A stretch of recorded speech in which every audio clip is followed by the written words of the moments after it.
evening and welcome everyone. Thank you for coming tonight. My name is Andrea Durham. I'm Vice President of Exhibits, Digital and Evaluation here at Science World. I'd like to begin by acknowledging that we are gathered on the traditional and unceded territory of the Coast Salish peoples, the Musqueam, Squamish, and Tsleil-Waututh.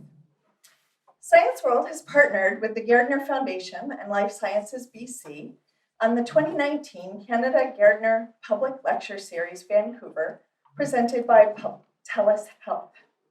Tonight, we are featuring distinguished scientist and 2019 Canada Gairdner Wightman Award laureate, Dr. Connie Eaves. At Science World, our mission is to ignite wonder and empower dreams. We are so proud that last year we served 1 million people within our building and across British Columbia.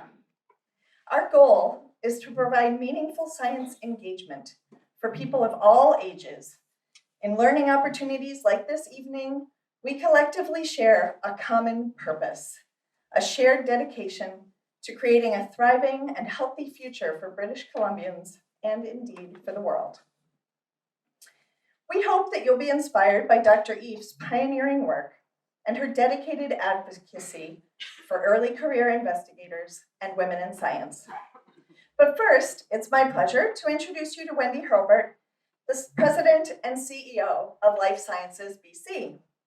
Wendy is a global executive with more than 20 years of experience in the life sciences and technology sectors.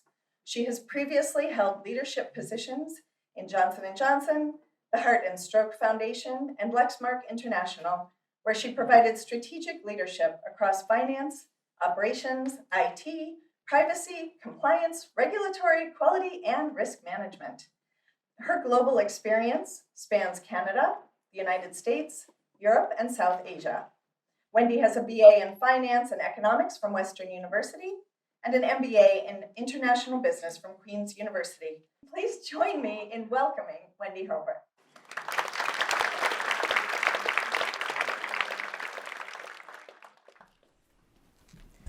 Thank you very much. We are really excited to be here. As Andrea mentioned, we've partnered on this event actually for a number of years, and it's really a highlight of our season. I was asked to say a few words about Life Sciences BC. We're a member organization where academia, research, innovators, and entrepreneurs, and all those companies who are focused on advancing life sciences come together. Our collective goal is to build a world-class life sciences ecosystem in BC, ultimately to advance healthcare and improve patient outcomes. As we do this work, we talk about that the life sciences ecosystem is enabled by talent, capital, good science and data, access to markets, and infrastructure. Stem Cell Technologies is one of the few companies in BC that can say that they've succeeded on all of those fronts.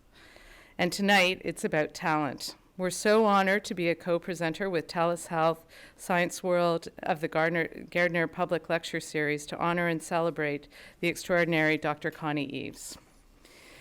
As tonight is about talent, I just thought I would say a few words. In addition to her national and international accolades she's received throughout her career, Dr. Eaves is recognized for her commitment to the training of more than 100 scientists from around the world, including many now in senior leadership positions. I think it's really very appropriate for us to pause for a minute and talk about the importance of the training and developing our future scientists as we sit in Science World, which I'd mentioned to Andrea earlier. I hadn't been here for a few years, but I came here so many times with my kids, and 2 out of 3 of them are going to pursue careers in science. So it's so wonderful to see people taking an active role in creating the future scientists. So with that, I'd now like to introduce Summer Wedlock to formally introduce Dr. Eaves. Summer is the Vice President and Director of Communication at the Gairdner Foundation. She leads comprehensive portfolio that aims to raise the profile of Canada Gairdner Awards, Canada's most prestigious biomedical prize. Prior to joining the Gairdner Foundation, Summer was a senior consultant with Hill & Knowlton, an international public relations agency, and held various roles at the University Health Network in Toronto. Please join me in asking Summer to come up to formally introduce Dr. Eaves.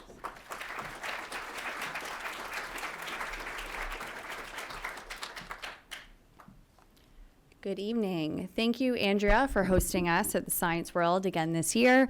And thank you, Wendy and Life Sciences BC, for partnering with us again. I'd also like to thank TELUS Health, who is our sponsor not only on tonight's event, but our public lectures across the country, and as well Amgen Canada, who has generously supported this evening's event. For those of you who aren't familiar with the Gairdner Foundation, I'd like to give you a quick overview. The Gairdner Foundation has three main missions. Our first is to celebrate and recognize scientific excellence. And we do this through the 7 awards that we give out annually. We have 5 Canada Gairdner International Awards, and these are specifically for biomedical research. We also have 1 Canada Gairdner Wightman Award, and this is specific for a Canadian who has shown scientific leadership throughout their career. And we also have 1 John Dirks Canada Gairdner Global Health Award, and this is specifically for global health research affecting the developing world. This year marks our 60th anniversary of presenting awards. To date, we've given out more than 385 awards to laureates from 35 countries, and we actually have 92 of those laureates who have gone on to receive the Nobel Prize. Our second mission is to inspire the next generation. Each year, our current and past laureates travel across the country, visiting more than 20 universities, where they speak with high school students about their own careers in hopes of inspiring the next generation of scientists and innovators. Our third mission is to convene leaders, and we do this through various research symposia that we hold around the world and the public lecture series like this evening. So tonight, we have the pleasure of hearing from Dr. Connie Eaves. She is a distinguished scientist with the Terry Fox Laboratory, the BC Cancer Agency, and she is also a professor in the Department of Medical Genetics at UBC. Dr. Eaves received our 2019 Canada Gairdner Wightman Award for her pioneering work and leadership in the study of hematopoietic mammary and cancer stem cells. I have no doubt that you will enjoy tonight's lecture and hopefully learn a bit too. We will be taking questions at the end of the lecture. So now, without further ado, I welcome Dr. Eaves to the stage.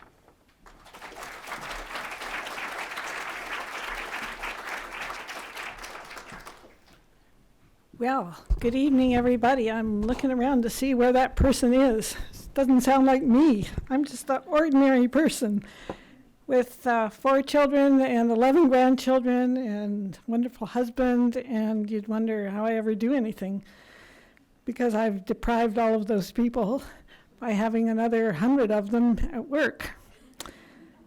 So I think I'm going to take you on a little bit of a history walk so that you will hop along and see how Ellen and I developed programs to try and get at this issue about what actually cancer really is. And I am sorry to say, and happy to say, because I don't want to have to be retired right away, that we still have a long way to go. We've come a long way, but there's still a long way to go. So for those of you who want to fall asleep, I thought I'd start by giving you the end. And for those of you who find what I'm going to say a little too difficult, this will clue you into where we're going as we go along. So what are the key messages that you can go home and tell your spouses and children and friends about from this title? Well, first and foremost, cancer is a problem. It's a disease. So that means it's different from something normal. And if you don't know what normal is, how are you going to know what abnormal is? So to understand cancer, we really have to have a very thorough understanding of what the normal equivalent is, whatever that is. And I'm going to talk about our own work, which focused initially exclusively on leukemia and the blood-forming system, because leukemia is a cancer of the blood-forming system, and breast cancer, which is the cancer of the mammary gland, the gland that in female adults makes milk for children, but it exists in males. I actually had to learn when we started to work on the mammary system that adult men have breasts, I knew that, have mammary glands, but adult mice don't. I thought we were going to have a great model in male mice, but turned out to be a bad idea. Anyway, so we'll talk about those. And one of the key messages is, and what I think is one of our biggest contributions just breaking forth, is that we can now make both of those diseases, starting with truly normal cells that are thrown away, so we get them from normal people, and then we do stuff to them and turn them into malignancies. So this is a very new area of development and research, and our little lab is right there at the front. So that, I will touch on that. We think that's very exciting. And we think it's very exciting because not only are they new, they're very powerful, they're reproducible, we can do them over and over again with cells from people like you. And they're very robust and they're reasonably fast. So we think we will be able to use them to understand what are the steps that take a normal cell into an abnormal cell, and we can use them as model systems for testing new treatments, at least on the way. And I'll go into that a little bit more. And last but not least, we are in a new era of science. Science is now a team effort. It takes a whole bunch of people just like this room, and international partners, people developing new methods. It takes persistence. Most of science, most of research, is failure. Because if it wasn't failure, it would have been done already. So that's the first thing I tell all the students, you're coming here to learn how to experience failure. And you're going to become so addicted to what you do, you don't care, because you're going to go there anyway. And that's when you find something out. But mostly there's a lot of failure. And advances depend on new methods. That is what takes us forward. That is what allows us to do something that we haven't done before. And that takes a lot of work to really engineer a new method. And luck. We still don't know enough that we can predict everything. Chance and luck still play a big role. In fact, I think that's the biggest role I play is, I don't do anything more except give talks. But I can recognize often when somebody has found something through chance that probably is telling us something and we should go there, as opposed to 90% of the time when that's somebody made a mistake. Okay, so what is cancer? Well, most of you know cancer because you know somebody who got a diagnosis. I've had a diagnosis. We should all talk about it. It's not secret. It's not. We need to understand it. So understanding comes from talking about it. But most of you only know about it as something that somebody has gone to a doctor and they said, you have cancer. But that's when it's already well advanced. We don't know how to detect it when it's just beginning. In fact, we've known for over half a century that almost every cancer that it gets diagnosed came from one cell in the trillions and trillions of cells in your body that finally made a clone, and the clone evolved, and it evolved further, and it grew into something horrible and could be recognized as something big enough to detect or cause problems. So cancer is an initially localized aberrant population of cells that arises from a single cell. That's why we call it a clone. But actually, you are all clones, so the word is getting a little not terribly useful anymore, in which the daughter cells grow out of control. So that's a fundamental property. If they didn't grow and they didn't survive, you wouldn't go anywhere. And they have acquired abnormal invasive properties. Invasive properties per se are not abnormal. That's how you develop. Your cells wander around when you're a developing embryo and they invade through all sorts of places. But having it out of control in the wrong place at the wrong time, that's what cancer cells have. Okay, so now we know what it is. What are the basic questions if we want to understand it? We want to know how it develops. I didn't bring a pointer, but we want to know how it gets from that one cell through the early stages. And when is it actually at a point of no return? I hate to tell you, everybody, but the big finding of the last few years is that as you grow, you're developing these guys all over the place. I'm full of them. Those of you who are over 30 have a lot of them. And there are places in your body that you have them when you're born. So we used to think we're perfect until everything went wrong. No, that's not correct. Everything is kind of easing along a bad path all the time.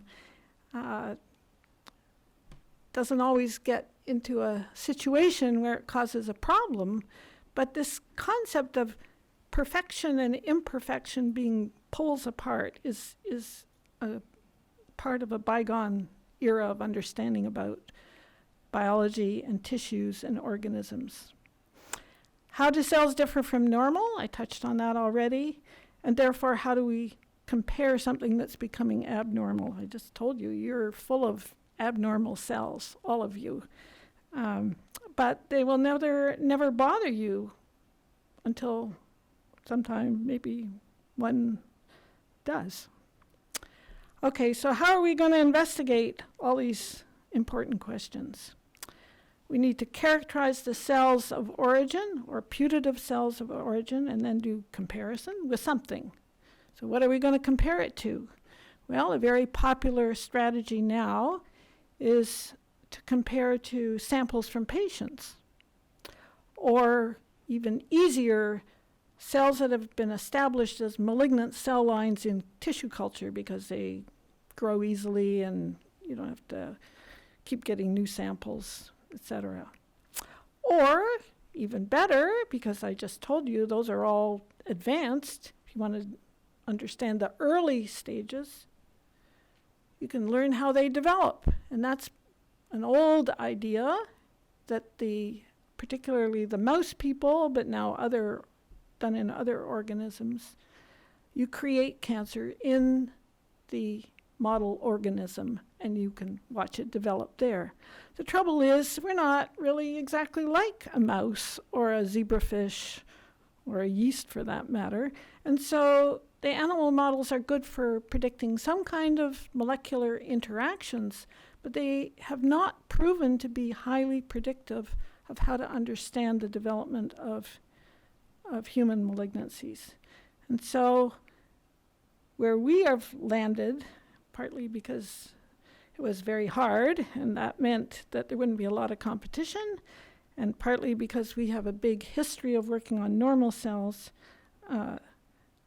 trying to make cancer out of normal human cells was where we started to get very active about 10 years ago.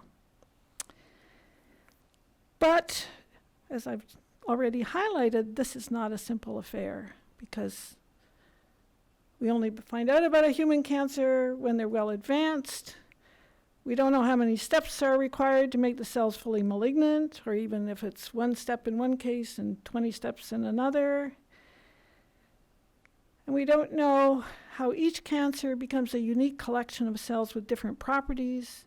Every single cancer, like every single person, is different, and it's changing over time. In fact, a cell is like a person, you know? A cell breathes, eats, excretes, and is individual. So every cell in your body is different, even though you started with the same genes in every cell, but they're changing all the time too. So understanding life and abnormalities of life is a very challenging undertaking. So we decided back almost half a century ago in the early 70s that we would start with blood. And why did we start with blood? Because it was the only thing that was really accessible. Back in those days, we didn't have purified enzymes. You couldn't sort of take a tissue apart. You couldn't take the skin and make it into a single cell suspension and analyze every cell in it. But blood, and the place where blood comes from out of the bone marrow in adults, comes out as a cell suspension, so you could play with it. in a laboratory. Leukemia, bad disease, still bad disease in most cases. And even where you can do something to cure people, the treatments are terrible. We need better treatments. Just keeping people alive is not what it's all about. And at that time, very little was known about primitive cells, and everybody thought that cancers came out of very primitive cells in the tissue because those are the cells that have to divide a lot to sustain tissues that require new cells to be produced all the time. So that sounded like a cancer waiting to happen. Well, back in those days, the main tool, I just told you that methods is what advances everything, right? The main tool was the microscope, and we knew a lot about tissues because people had learned how to fix them and stain them. And you could see in many tissues the actual evolution from a very primitive cell, shown there at the top, to a very mature cell, shown there at the bottom, which is from a cutting of the skin.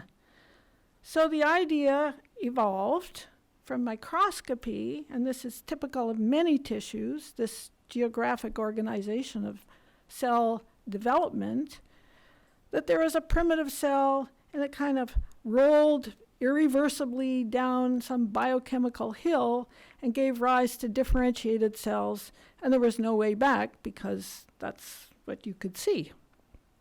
The problem was we were so smart we were going to work on blood because it was accessible and it was important.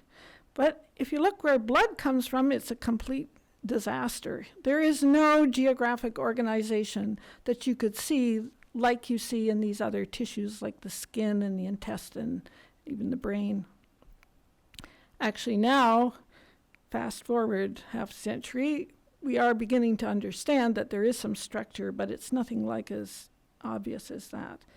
So we needed some other way of trying to understand what are the primitive cells in the blood forming system, and what are their properties, and how are they different, and what makes them turn into normal blood cells. And the first clue, interestingly enough, came out of World War II, when it was of great concern to the military, who were busy thinking they were going to drop bombs on people, that their soldiers might get damaged, and the radiation would kill them, or at least compromise them. And one of the first, if not the earliest systems to go is the blood forming system, because you make trillions of cells every day. And radiation kills dividing cells. That's why it's a treatment for cancer.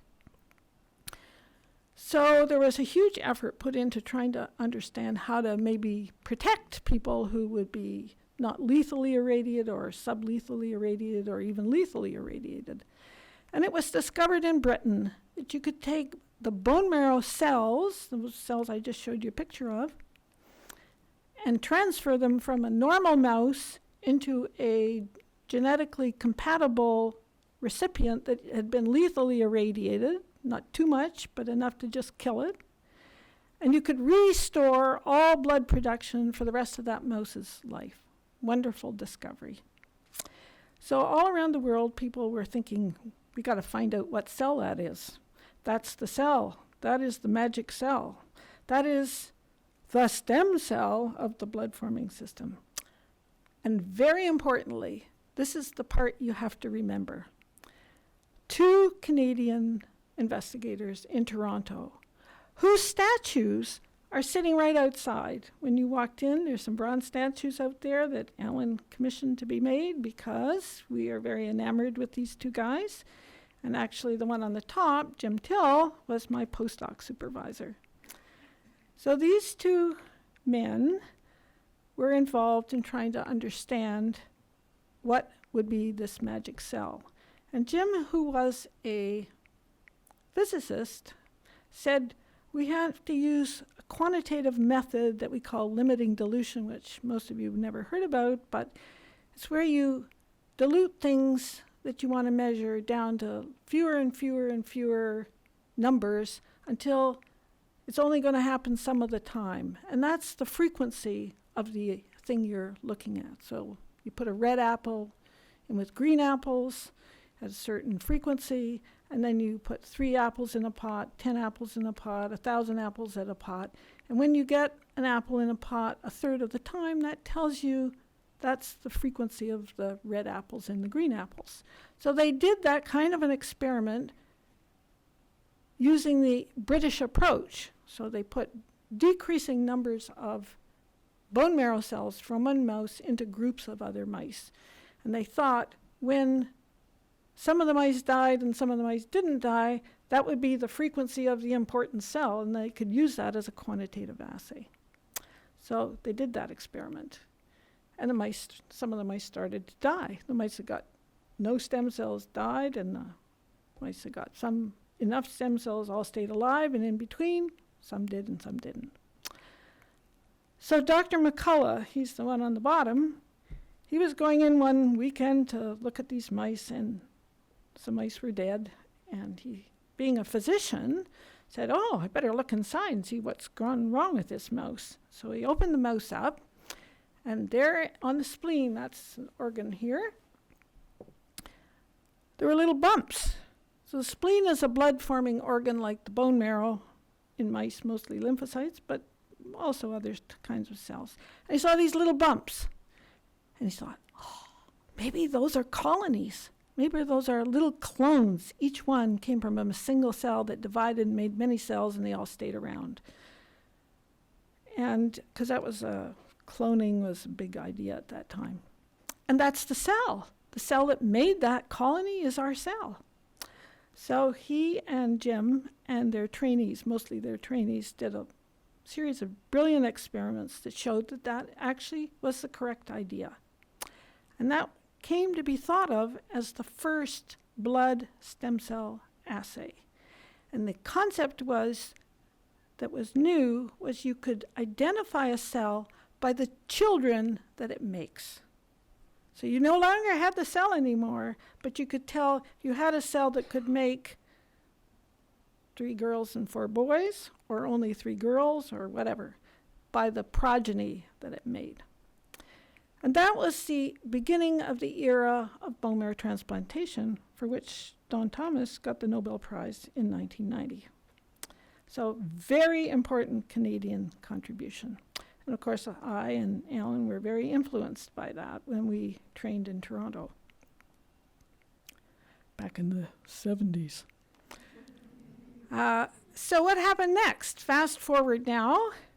Of course, there was not going to be, it was thought, the possibility of doing that with human cells. Certainly not going to radiate people and look for colonies in people.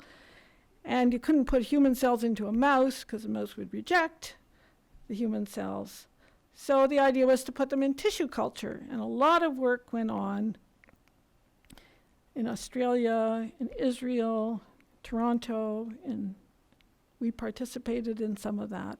And it became possible to grow almost every kind of mouse and human blood cell precursor and make colonies from it, and study the different stages of development by the size that the colony achieved, which was a measure of its level of how primitive it was. So cells that made little colonies quickly were late cells, and cells that made big, huge colonies, almost as big as the spleen colonies, came from very primitive cells. And you could even, I didn't show it here, but you can even get mixed colonies of different lineages. So what you're seeing there are red cells and white cells, but you could get both together as well. The colleagues of ours, contemporaries of ours in Toronto, actually came up with that particular assay. Well, fast forward, now we're in the mid-1980s, big disappointment.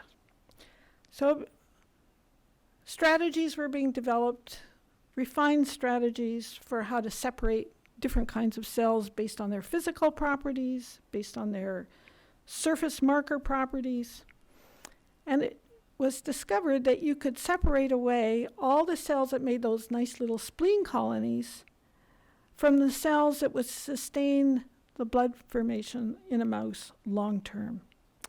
So although these had kind of the properties of stem cells, they weren't really the honest to goodness ones because they couldn't go as long as other ones. So our group decided we better make an assay for that, because we have been known for a long time for our contributions to developing tests along the lines I described to you. So student Steve Salvasi came along and took that on as his project and figured out that you could, if you kept the mouse alive with a very small number of true stem cells and a lot of those CFUS type cells that would give blood production short term and keep the mouse alive, you could develop an assay that was exactly like the one that Jim had made with serial dilutions of everything.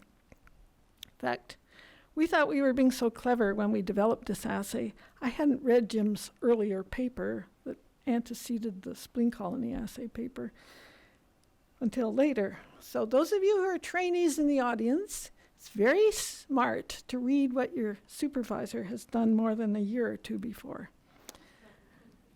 That's my little piece of advice.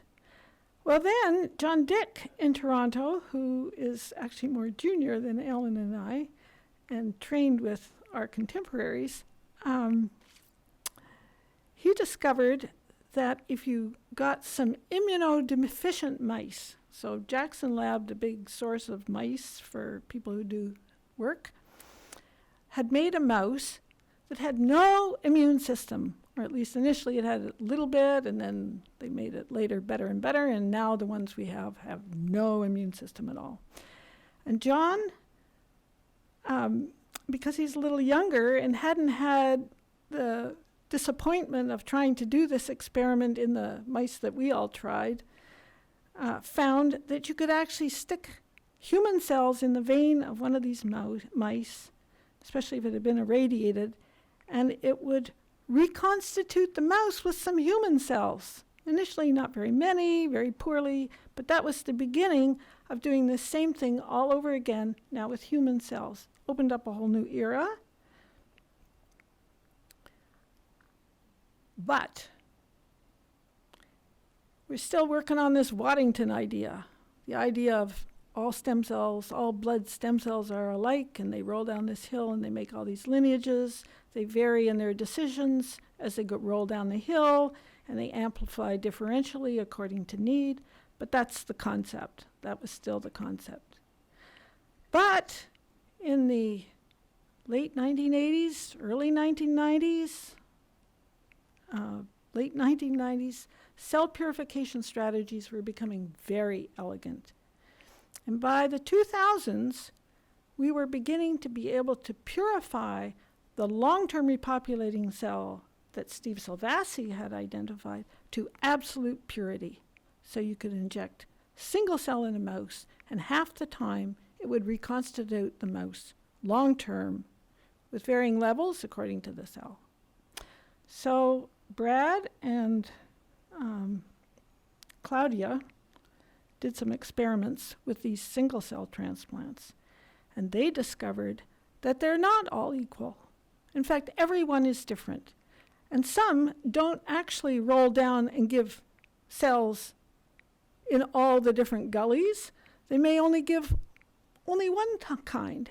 And not only that, their progeny stem cells, which you can detect by doing serial transplants and asking again and again the same question, do just what the original mother cell that you tested did. So there's some memory in these cells that they have tendencies, they want to give more red cells or more platelets or more granulocytes. They're not a bunch of all cells created equal at the top. And in fact, we know they change during development. So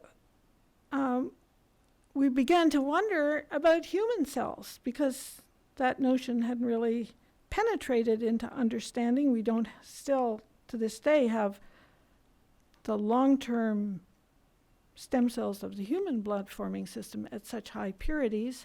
But again, John's group published a paper about 8 years ago that if you use certain markers, you could isolate them at about 10%, 5 to 10% purity. And we validated that, and so we thought it would be interesting to ask the question, are these like mouse stem cells? Everyone is different, because that was definitely not the prevailing notion at the time. So Stephen Knapp and Colin Hammond did an experiment where, because they're not now at 50% purity, they're at 5 to 10% purity, remember. So to get data on 100 clones, you would have to do 1,000, 2,000 mice. That's beyond my budget. So they used a different strategy. What they did was they made viral vectors that carry little pieces of DNA where the sequence of the nucleotides sitting along the DNA are randomly varied. And you don't have to have very many of them. In fact, 20 or so will give you so many permutations and combinations that you can make a library of these that will cover over 100,000 different cells. So that's exactly what Long Nguyen, who worked on breast, you'll see later, did.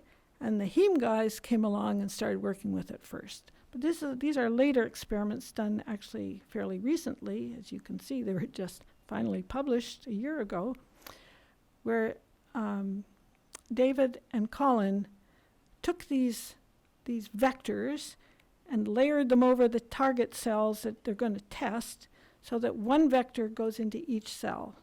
So every cell now has incorporated into its genome a marker, a DNA marker that is now replicated in every single progeny of that cell. So after some period of time, you can take the cells out of the mouse and ask how many barcodes are there, how many cells with different barcodes and how many cells with the same barcode, because every cell with the same barcode came from the same original cell, and if you know what kind of daughter cells it made, you can ask, are there red cells and white cells both coming from the same with the same barcode, or only one or the other? So that's what this experiment is describing. And over there on your right, you can see the distribution of different outputs from all the single 53 clones that they were able to analyze this way. So we believe that human cells are in this respect very similar to mouse stem cells. They're heterogeneous. They're already kind of made up their minds in their nuclei that they kind of want to make this kind of cell more than that kind of cell, or they're open to all equally. That's very important. Remember, I told you leukemia is a clone. Leukemia comes from one cell. So if that one cell has a certain tendency, that might contribute to the kind of leukemia that it eventually makes. Don't know that yet, but that's a very interesting idea. So what about leukemia? I've spent quite a lot of time trying to introduce you to the concepts and the methodologies of how we analyze cells in a normal tissue, but the same is true in leukemia.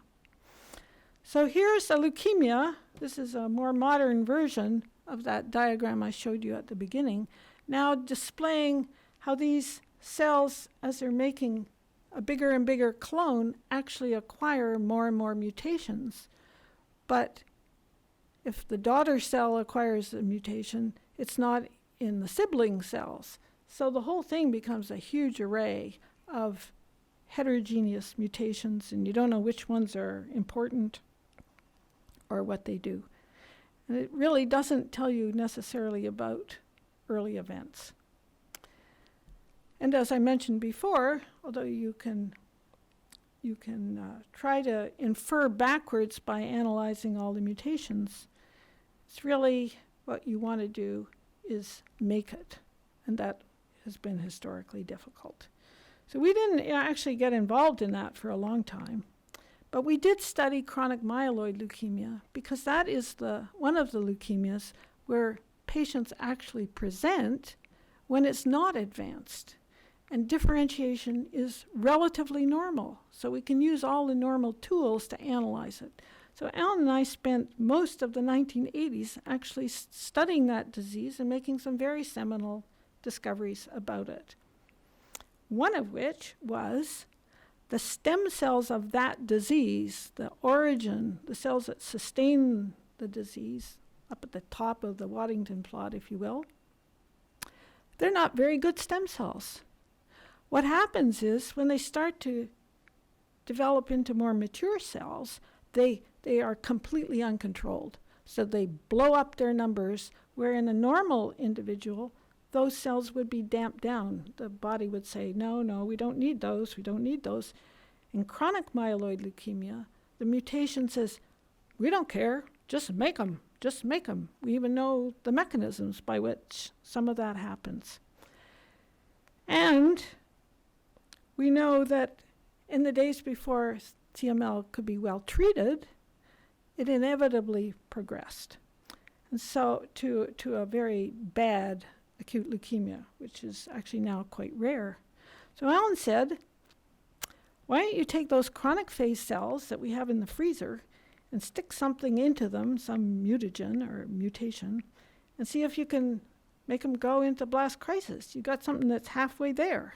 So that was a great idea. So we wondered, what genes should we use to make this flip occur?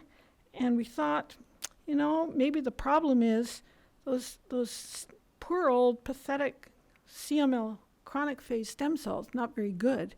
If we really boost their ability to expand, then we'll get an acute leukemia, because people used to think that what controlled the stem cell, making more stem cells, was intimately linked to its progression into more mature cells. So what genes? Well, Keith Humphreys, who was one of my first students, brilliant guy, he and his group were the people in the world who really pioneered the discovery that Hox genes, homeobox genes, are very important in hematopoiesis. And they're very involved in leukemia. And he had made some genes that actually, when you put them into mouse stem cells and even human blood stem cells, mouse blood stem cells and human, they make them expand, just like you might predict. And they're in some of these horrible leukemias. So we thought we'd try those. So here's the idea. Here's what chronic myeloid leukemia progression used to look like before Gleevec was discovered. And this was the idea: introduce a mutant gene and take it from chronic phase through often an accelerated phase into blast crisis, using the mouse or a culture as the system to observe that. And so Ivan Sloma and later Philip Beer tried that, and they used, as you can see on the top and the bottom, genes from Keith, and they worked a little bit. One of them didn't work at all. NA9 pushed them almost into acute leukemia, but not quite. And Philip said, okay, forget Hox genes. I'm going to screen a whole bunch of genes. Genes we know, other genes we know amplify stem cells, and genes that are involved in other kinds of leukemia, because they don't always turn into myeloid leukemia. In CML, sometimes they turn into lymphoid leukemia, and nobody's done that. So the gene Icaros, which is heavily involved in that leukemia, Philip thought he would try that, and he would be brilliant to discover a way of making ALL. But that didn't work either. What it did was it moved chronic phase cells into accelerated phase, which was novel in and of itself, and we learned a lot about how Icaros works. But one of the genes that Philip screened was MYC. So MYC is a gene that is involved in almost every malignancy known to man because it governs proliferation and survival. It's not a driver in very many AMLs, but it read out positively in Philip's screen. And Lisa Believa, who was a summer student working under Philip, when Philip finished and went back to Britain to be a physician scientist, Lisa said, I want to work on MYC. And I said to Lisa, well, we can't afford to have you work on MYC in CML. We're running out of cells, and I don't know anything about MYC, and it's going to be a big waste of time. So why don't you work on a little bit of cord blood? So we got buckets of cord blood. The progenitors, which we call CD34 cells, can be readily isolated. So stick some MYC into those cells and see what you get. So she did that, showed she could do that, showed get upregulation of the MYC with the vector. And lo and behold, wouldn't you know, her first in vivo experiment, the mice all die with frank leukemia. So it's never been heard of or seen. Single gene into a mouse, and it gets leukemia in 3 to 6 weeks. And this is a real human leukemia. It can be serially transplanted. It kills the mouse. It's a bad thing. But it only happens if the mouse is making human growth factors for which the mouse equivalent doesn't work on human cells. And we had made such a mouse. Keith and I had made such a mouse way back in the early 90s and bred it into all these immunodeficient strains that we've made. So Lisa used that because it's well known through our work and others that this mouse, these genes facilitate the growth of human leukemic cells in the mice. So she went also and injected the regular mice, and everything's normal. Mice don't die. Amazing. Black and white. So we thought, well, we better look in the mice and see what's going on there. I figured, again, totally wrong. It's great being wrong. I figured the MYC cells, they would just die and disappear. They wouldn't go anywhere. No, they went in the regular mice. These are the mice that have no engineered human growth factors being produced in them. They go in the mice, and as you can see, just green and hollow, the green are the cells that are produced from the MYC-carrying cells. And because she didn't sort those and select them, there were normal, untransduced cells that went in alongside. They're all the same. So those MYC cells think they are completely normal. They're making all the normal cells they're supposed to. So then we thought, well, we would just take them out and see if they become permanently normal or something happened. So she did that experiment, and lo and behold, as soon as she puts them into the mouse with the human growth factors, they all get leukemia and die. So these cells are sitting there wanting to be a leukemia, but they have to have an inflammatory, potent inflammatory situation going on in order to get leukemia. So there's a big, huge interest now in the field in the role of inflammation, both in controlling malignancy and in promoting malignancy.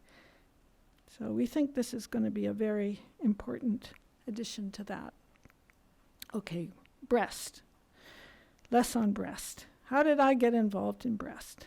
Well, back in the late 90s, we were doing an experiment with Shaki Dedhar where he wanted to test human growth factors, human blood-acting growth factors on his cell lines that came from all different kinds of cancer. So he came to me and said, "Can I have your growth factors?" And I said, "Sure, but they won't work because all the biochemists have done very rigorous experiments and shown that these only act on blood cells." And he came back and said, "Well, that's wrong. They act on my cells. Some of them act on my cells."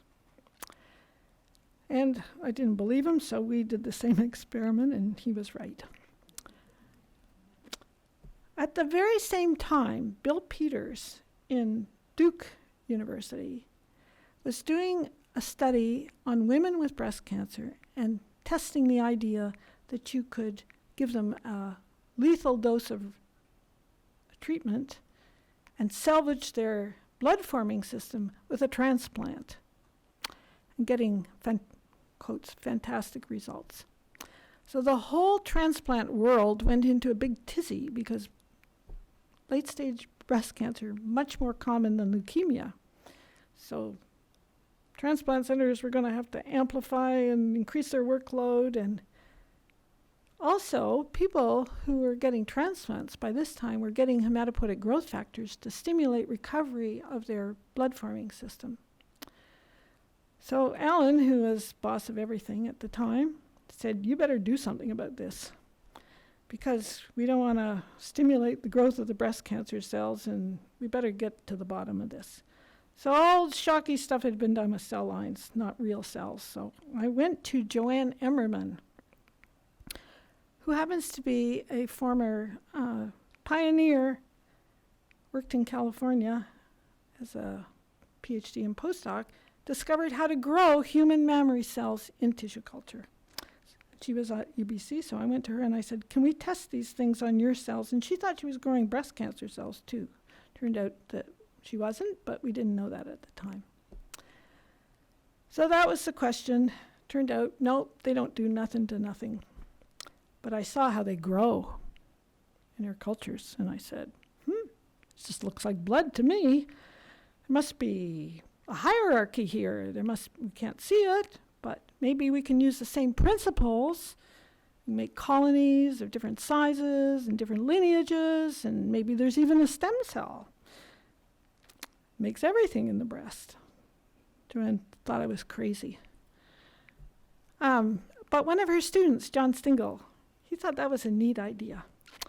So I talked to John quite a lot, and he agreed he would work on this project. So we learned how to dissociate these cells and make a single cell suspension without killing them all. We learned how to sort them into different subpopulations, and John and Joanne's technician, who had perfected how to grow them, learned how to grow them in tissue culture. And sure enough, we could make colonies. We could make all the different kinds of colonies that I imagined, even from a single cell in a dish. So then we went on and decided we better see if we can get a stem cell out of it. And sure enough, John showed that you could take a single cell and put it into the fat pad of a mouse from which you've removed its endogenously growing mammary system. And you can regenerate, there it is in blue, a whole mammary tree, fully functional. Just can't make milk coming out of the nipple, but it makes milk from a single cell. Well, that's mouse, okay? It's always harder in human, but he and Peter Iru got together and figured out how to do it in human. And you can see a picture of what they were able to create. Pathologists cannot tell you whether that came out of a mouse or whether it came out of someone like the ladies in this audience. Behaves itself, the cells are organized properly, you make the mouse pregnant and have a baby, and they make milk. So here's Long, a student who made the barcode vector library that you heard about before. So he really wanted to make breast cancer. I had told him he couldn't do that. We didn't know enough about normal cells, so he barcoded normal mammary cells and discovered a lot of things about those. But at the very end of his PhD, just before he had to go back and rejoin classes in medicine, because he was an MD PhD student, he sneaked off and got vectors that Philip Beer had made and made some new ones, carrying the most prominent genes that are mutated in people's breast cancer. Put those into mammary cells and discovered only one of them worked. So, what does that mean? That means they would make a little tumor that looks like the thing on the right. There's the normal cells on the left, so you don't put the mutant oncogene in, you put just nothing in, or you just put the fluorochrome in that you can detect the vector with. That's what they look like.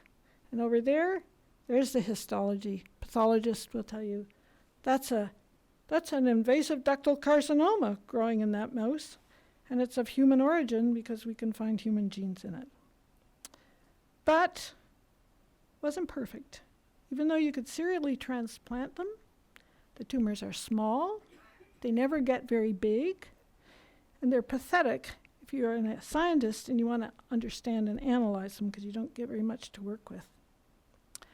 So Sylvain Lefort, a postdoc from France, came and said, amongst many other things characterizing the RAS tumors, the KRAS tumors, he, like Philip Beer on the leukemia side, tried a whole bunch of genes. And everything he tried did not work except this MIR-AKT gene. And interestingly enough, it didn't make worse tumors, it made earlier stage tumors. So this is what we call ductal carcinoma in situ. People get it, usually removed surgically, and they never think about it again.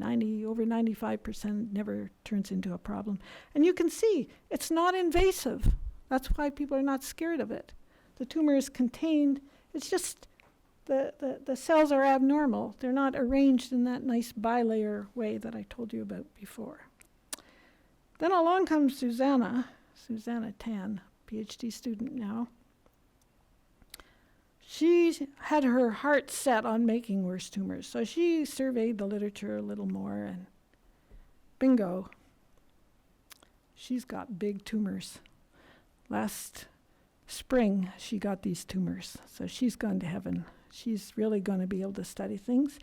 And a week ago, they killed some of the mice that have been around a long time, and they've actually metastasized to the lung. That's what everybody wants a model for.